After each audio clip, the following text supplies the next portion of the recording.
immigration, law enforcement, citizenship, and Christian submission. Did I get your attention? Let's talk about it.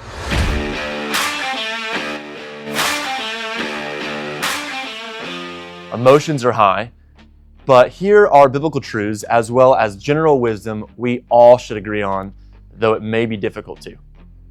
Immigration laws are right. It's what often distinguishes a safe country from an unsafe country.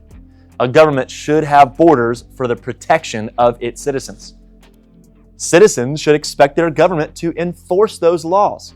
In our country, those are the laws and the executive focus our citizens voted for, and they should do so by force if necessary. See Romans 13. To that end, citizens should not impede law enforcement.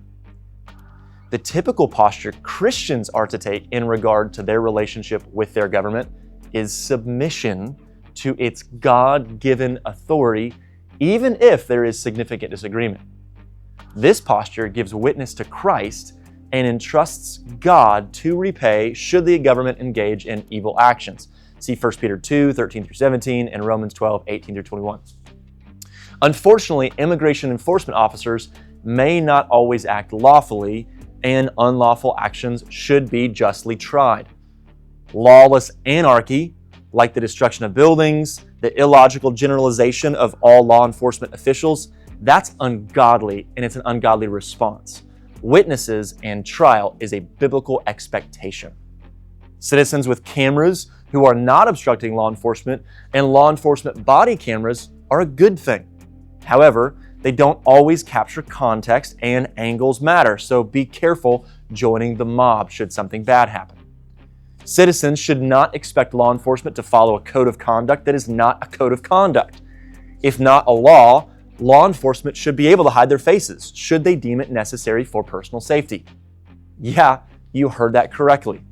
If the mob has become so outlandish because of the potentially poor actions of one service member that they're biting off an officer's finger, stealing weapons from their car, following them to their jobs, sniping them from rooftops, following them home, and threatening their wife and kids, then maybe wearing a face mask should be the code of conduct.